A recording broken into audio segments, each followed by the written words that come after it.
la suite de ce LCI midi, nous ont rejoint Aline Lebaille-Crémer. Bonjour, merci beaucoup d'être là. Le général Chauvency est également avec nous.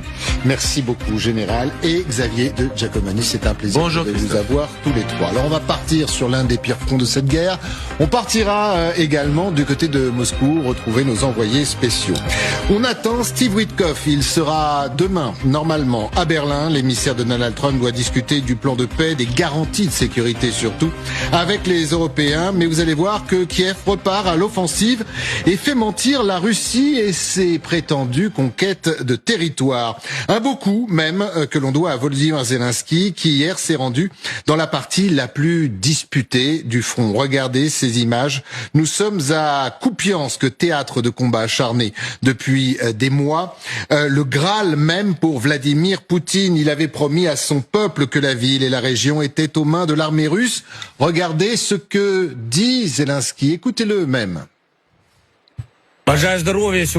Santé à vous. Aujourd'hui, le secteur de Kupiansk.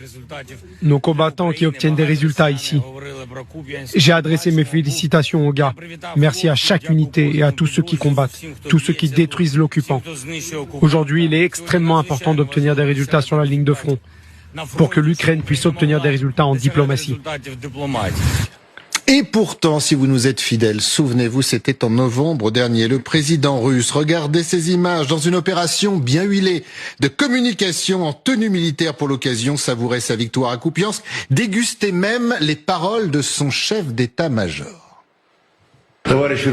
Camarades, commandant suprême, les forces armées continuent d'accomplir leur mission conformément au plan de l'opération militaire spéciale.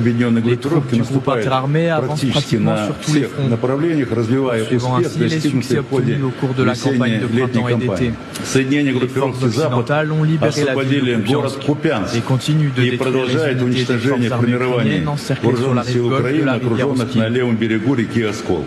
Connaissant Vladimir Poutine, ça devrait se régler en haut lieu. Merci de nous avoir rejoint, Brandon Warrett. Alors, qu'est-ce qui se passe?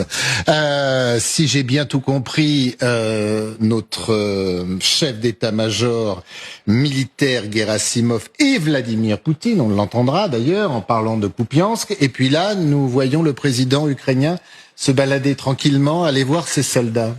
Eh bien, Christophe, bonjour. La question se pose. Cette ville de Kupiansk est-elle tenue par les Russes? Alors, si on en croit, eh bien, l'armée ukrainienne, qui parle à l'ISW, l'Institut pour l'étude de la guerre, eh bien, c'est clairement non. Déjà, regardons Kupiansk. C'est ici, dans l'oblast de Kharkiv. Nous ne sommes pas du tout dans la région du Donbass, qui focalise l'attention en ce moment des négociateurs.